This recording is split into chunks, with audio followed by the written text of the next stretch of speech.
ప్రేమ ప్రయాణం ఎపిసోడ్ 15. లేదు ఆనంద్, నేను ఎలాంటి రిస్క్ తీసుకోలేను అని బదిలిచ్చాడు రామ్. కానీ రామ్ అని ఆనంద్ తన వాక్యం పూర్తి చేసేలోపు రామ్ వెళ్ళిపోతాడు. రామ్ వెయిట్, నేను వస్తున్నాను అని ఆనంద్ రామ్ని అనుసరించాడు. ఇద్దరు కారులో రెస్టారెంట్ వైపు బయలుదేరారు. ఇంతవరకు రామ్ వాళ్ళు ఉన్న ఆఫీస్ బయట నిలబడిన వ్యక్తి ఎవరికో కాల్ చేస్తాడు. అటువైపు ఎవరో ఫోన్ ఎత్తారు. ఆ మనిషి బాస్, మన పని అయిపోయింది, పక్షి వలలో చిక్కుకుంది అని చెప్పాడు. అవతల నుండి నవ్వు శబ్దం వచ్చింది. ఇక్కడ రామ్ మరియు ఆనంద్లు రెస్టారెంట్కి చేరుకున్నారు. రామ్ మను దగ్గరకు వెళ్ళి హాయ్ అని పలకరించాడు. మను, మీరిక్కడ ఉన్నారేంటని ఆశ్చర్యంగా చూస్తూ మీ ఆరోగ్యం ఇప్పుడు ఎలా ఉంది అని అడిగింది మను. ఇప్పుడు బాగానే ఉన్నాను, నేను పని మీద ఇక్కడికి వచ్చాను, నువ్వు నాతో రావాలి అని చెప్పాడు రామ్. ఎక్కడికి అని అడిగింది మను. రామ్ జాగ్రత్తగా ఆలోచించి ఆ రోజు నువ్వు పట్టుకున్న గూండాల గురించి నీ స్టేట్మెంట్ కావాలి అని చెప్పాడు. మను సరే వెళ్దాం అంటూ మను రామ్తో వెళ్ళడానికి లేచి నిలబడింది. అప్పుడే ఒక బుల్లెట్ పేలింది. షూటర్లు టార్గెట్ తప్పి బుల్లెట్ రామ్ వైపు వస్తుంది. శబ్దం విన్న వెంటనే రెస్టారెంట్లో గందరగోళం మొదలైంది. ఇది చూసిన రామ్ మను చెయ్యి పట్టుకొని బయటకు పరిగెత్తాడు. ఆనంద్ కూడా వాళ్ళని అనుసరిస్తాడు. కానీ అంతకుముందే రామ్ తన కారు స్టార్ట్ చేసి వెళ్ళిపోయాడు. షూటర్లు రామ్ మరియు మనుని వెంబడిస్తూ వాళ్ళపై కాల్పులు జరుపుతున్నారు. వారి నుండి తప్పించుకోవడానికి రామ్ కూడా వాళ్ళని షూట్ చేయడానికి తన గన్ కోసం వెతుకుతున్నాడు. కానీ అతను తన హడావిడిలో తుపాకీ తీసుకురావడం మర్చిపోయాడని గుర్తు చేసుకున్నాడు. అతను కోపంగా స్టీరింగ్పై కొట్టి ఛా, అలా ఎలా మర్చిపోయాను అని మనసులా అనుకున్నాడు. వారి నుండి తప్పించుకునేందుకు రామ్ జీప్ని స్పీడ్గా ముందుకు దూకించాడు. ఇదంతా చూసి మను భయపడుతుంది. భయంతో ఆమె చేతులు కాళ్ళు వణుకుతున్నాయి. రామ్ ఆమె భయాన్ని పసిగట్టి రిలాక్స్ అవ్వు, ఏమీ కాదు అని చెప్పాడు. రామ్ మరియు మను ఓపెన్ జీప్లో ఉన్నారు. మనుని షూట్ చేస్తారేమో అని రామ్ టెన్షన్ పడుతున్నాడు. తర్వాత ఏదో ఆలోచిస్తూ జీప్ని అడవి వైపు తిప్పాడు. మరికొంత దూరం వెళ్ళాక రోడ్డు ముగుస్తుంది. రామ్ కారుని పొదల్లో దాచి మనుని తనతో పాటు తీసుకొని కాలినడకన ముందుకు సాగాడు. ఆ రౌడీలు కూడా రామ్ మనులని ఫాలో చేస్తున్నారు. రామ్ మనులు వాళ్ళకి కనిపించకుండా దాక్కుంటూ ముందుకు సాగుతున్నారు. మరోవైపు మను చాలా రెస్ట్లెస్గా ఫీల్ అవుతుంది. ఏం జరుగుతుందో ఆమెకి అర్థం కాలేదు. అసలు ఇదంతా ఏంటి? ఆ షూటర్స్ ఎవరు? మరి నన్నెందుకు చంపాలని అనుకుంటున్నారు? వాళ్ళని గుర్తించడంలో నేనేమైనా తప్పు చేశానా అని మను మనసులో చాలా ప్రశ్నలు ఉన్నాయి. కానీ ఏమీ అడగలేకపోతుంది. ఆమె రామ్ వెళ్తున్న దారిలోనే వెళ్తుంది. పరిగెడుతున్నప్పుడు మను పాదంలో ముళ్ళు గుచ్చుకుంది. దీంతో మనుకి నొప్పిగా గట్టిగా అరిచింది. ఆమె అరుపు విని షూటర్లు శబ్దం వచ్చిన దిశలో వస్తారు. వాళ్ళిద్దరినీ ఆ షూటర్లు చేరుకోకముందే రామ్ మనుతో కలిసి పొదల్లో దాక్కున్నాడు. అక్కడి నుంచి ఇద్దరికి ఆ వ్యక్తులు కనిపిస్తారు, కానీ బయట ఉన్న వాళ్ళకి కనిపించారు. ఇక్కడ రామ్ ఫైట్ చేయొచ్చు కదా అని మీరు అనుకోవచ్చు. దానికి రీజన్ రామ్ మను గురించి ఆలోచించి వెనకడుగు వేస్తున్నాడు. కానీ అసలు వాళ్ళకి మనుని చంపాల్సిన అవసరం ఏంటి అని ఆలోచించడం లేదు. చాలాసేపు ఇద్దరి కోసం వెతికిన తర్వాత మను వాళ్ళు ఉన్న పొద దగ్గర పామును చూడగానే షూటర్లు అక్కడి నుండి వెళ్ళిపోతారు. పామును చూసి మను భయపడుతుంది. రామ్ తన చేతిని ఆమె నోటికి అడ్డుపెట్టి ఆమె అరుపు బయటకు రాకుండా ఆపాడు. మను భయంతో వణికిపోతుంది. షూటర్లు వెనక్కి వెళ్ళిపోతారు. వాళ్ళు వెళ్ళిన తర్వాత రామ్ మను నోటి నుండి తన చేతిని తీసేశాడు. ఇద్దరూ అక్కడి నుండి బయటకు రావడం ప్రారంభించారు. కానీ చీకటిగా ఉండటం వల్ల ఇద్దరు దారి తప్పిపోతారు. రామ్ తన జీప్ను చేరుకోలేకపోయాడు. అతనికి దారి తెలియదు. చీకట్లు పెరిగిపోతున్నాయి. మనులో అలజడి కూడా పెరుగుతోంది. అందుకు కారణం మొదటిది ఈ దట్టమైన అడవి, పైగా చీకటి, చలిగా ఉంది. అందులోనూ ఓ అపరిచితుడి సాంగత్యం ఆమెలో అలజడిని, భయాన్ని మరింత పెంచుతోంది. జరిగిన ఇన్సిడెంట్లో ఆమె ఫోన్, పర్స్ అన్నీ రెస్టారెంట్లోనే మర్చిపోయింది. రామ్ ఆమె భయాలను అర్థం చేసుకున్నాడు. కానీ అతని ఫోన్లో నెట్వర్క్ లేకపోవడంతో అతను కూడా ఏమీ చేయలేకపోయాడు. మను చలికి వణికిపోతుండడం చూసి రామ్ తన జాకెట్ తీసుకొని మనుకిస్తూ నీకు చలిగా ఉంది కదా, ఇది వేసుకో అని ఇచ్చాడు. మను సమాధానం చెప్పలేదు. ఆ జాకెట్ కూడా తీసుకోలేదు. రామ్ ఆమెను మళ్ళీ పిలిచాడు.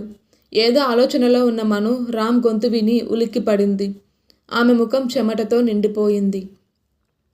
అది చూసి రామ్, చూడు నువ్వేం భయపడకు అని ఏదో చెప్పబోతుంటే, మనం ఇక్కడి నుండి వెళ్ళిపోదాం, ఇక్కడ నాకు చాలా భయంగా ఉంది అని చెప్పింది మను. చూడు నువ్వేం భయపడాల్సిన అవసరం లేదు, నీకేమీ జరగదు, నేను బయటపడటానికి ఏదో ఒక మార్గాన్ని కనుక్కుంటాను అని చెప్పాడు రామ్.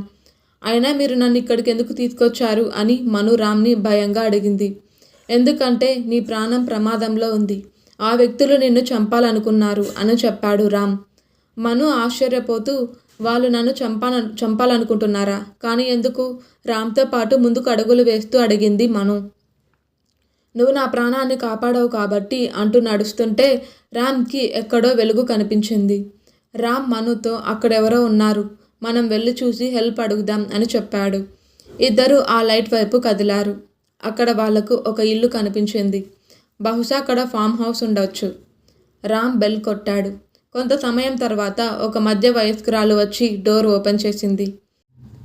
రాత్రి మేము దారి తప్పిపోయాం, మార్నింగ్ వరకు మమ్మల్ని ఇక్కడ ఉండనిస్తారా?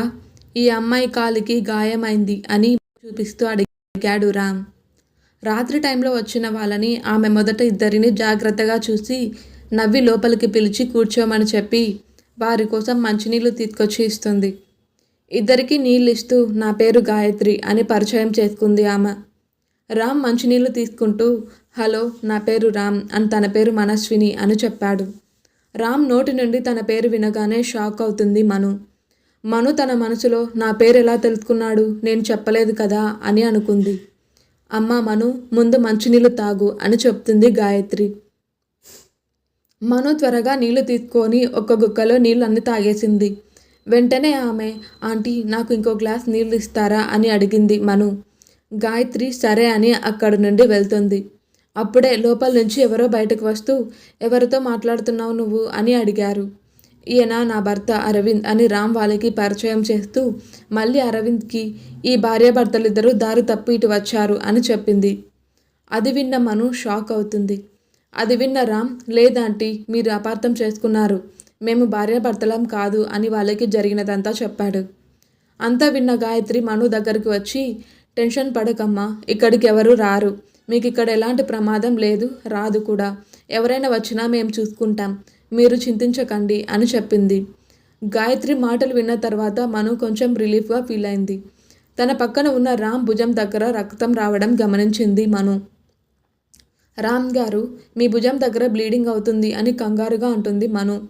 మనుకి పేరు ఎలా తెలిసిందని అడగకండి, ఇందాక గాయత్రికి చెప్పాడు కదా. రామ్ తన గాయం చూసుకొని పర్వాలేదు, పరిగెడుతూ వచ్చినప్పుడు ఏదైనా తగిలి ఉంటుంది అని చెప్పాడు. ఎక్కువ బ్లీడింగ్ అయిపోతే సెప్టిక్ కూడా రావచ్చు, బ్యాండేజ్ మార్చాలి అని చెప్తూ గాయత్రితో ఆంటీ ఫస్ట్ ఎయిడ్ బాక్స్ ఇస్తారా, నేను కట్టు మారుస్తాను అని చెప్తుంది. గాయత్రి లోపల నుండి ఫస్ట్ ఎయిడ్ బాక్స్ తెచ్చింది. మను ఫస్ట్ ఎయిడ్ బాక్స్ తీసుకొని రామ్ని షర్ట్ విప్పమని తను దానికి బ్యాండేజ్ వేస్తాను అని చెప్పింది. రామ్ ఆశ్చర్యంగా ఆమెను చూస్తూ అవసరం లేదు అని చెప్పాడు. అరే ఎందుకు అవసరం లేదు, మరి ఇన్ఫెక్షన్ అయితే ఎలా అని మను అంటుండగానే గాయత్రి కల్పించుకొని అమ్మాయి చెప్పింది కరెక్టే బాబు, ముందు బ్యాండేజ్ మార్పించుకో లేకపోతే ఇన్ఫెక్షన్ రావచ్చు అని రామ్కి చెప్పింది. రామ్ సరే అని ఫస్ట్ ఎయిడ్ బాక్స్ ఇవ్వండి నేనే చేసుకుంటాను అని చెప్పాడు. మను ఫస్ట్ ఎయిడ్ బాక్స్ని రామ్ వైపు జరిపింది. రామ్ ఫస్ట్ ఎయిడ్ బాక్స్ తీసుకున్నాడు. రామ్ తన బ్యాండేజ్ని తీయడానికి ప్రయత్నించాడు కానీ అతనికి నొప్పిగా అనిపించింది. దాని కారణంగా అతను దానిని తీయలేకపోయాడు. మను రామ్ని చూసి చూడండి వద్దన్నారు, కానీ ఇప్పుడు మీకు ఎంత నొప్పిగా అనిపించి ఉంటుందో కదా, అందుకే నేను హెల్ప్ చేస్తాను అని అన్నాను అని చిరుకోపంగా అంది. రామ్ ఏం మాట్లాడలేదు. మను అతని దగ్గరికి వెళ్ళి అతని కట్టు తీసేసింది. మను స్పర్శకి రామ్కి వేరే అనుభూతి కలుగుతుంది కానీ నొప్పికి కళ్ళు ఎర్రబడి పిడికిలి బిగించాడు. మను రామ్ వైపు చూస్తూ నొప్పిగా ఉందా అని అడిగింది. రామ్ ఏమీ చెప్పలేదు. మను రామ్ బ్యాండేజ్ విప్పి డెటాల్తో క్లీన్ చేసింది. రామ్కి డెటాల్ అప్లై చేస్తుంటే మంటగా అనిపించి అతని నోటి నుండి నొప్పికి శబ్దం వస్తుంది. మను అది అర్థం చేసుకొని గాయం మీద గాలి ఊదుతూ క్లీన్ చేస్తుంది. రామ్ శరీరం ఒక్కసారిగా జలధరించింది. అరమూతిన కళ్ళతో మను వైపు చూస్తున్నాడు. రామ్ ఒక అమ్మాయిని ఇంత దగ్గరగా చూడటం ఇదే మొదటిసారి. అతనికి నొప్పి కలగడం లేదు. రామ్ మనసులో మను ముద్రపడిపోయింది. కానీ అది అతను గమనించలేదు. మను రామ్కు పూర్తి శ్రద్ధతో కట్టుకడుతుంది. అయిపోయింది, ఇక మీరు షర్ట్ వేసుకోండి అంటూ మను రామ్ వైపు చూసింది. రామ్ ఇంకా మను వైపు చూస్తూనే ఉన్నాడు. రామ్ తనని అలా చూస్తూ ఉండటం చూసి మను కంగారు పడి వెనక్కి జరిగి కూర్చుంది. మీ పని అయిందా అంటూ వాళ్ళను చూసి, రండి మీరిద్దరూ భోజనం చేద్దురు అని పిలిచింది గాయత్రి. గాయత్రి గొంతు విని రామ్ స్పృహలోకి వచ్చాడు. తన వైపే కంగారుగా చూస్తున్న మనును చూసి ఇబ్బంది పడుతూ త్వరగా లేచి షర్ట్ వేసుకున్నాడు. అందరూ తినడానికి కూర్చున్నారు. తింటున్నప్పుడు కూడా రామ్ కళ్ళు పదే పదే మను వైపు చూస్తున్నాయి. రే, ఏమైందిరా నీకు? ఎందుకు పదే పదే ఆ అమ్మాయి వైపు చూస్తున్నావు? ఆమె నీ గురించి ఏమనుకుంటుందో అని తన మనసులో తనని తానే తిట్టుకున్నాడు రామ్. ఇంకా ఉంది. ప్లీజ్ సబ్స్క్రైబ్ చేసుకోండి.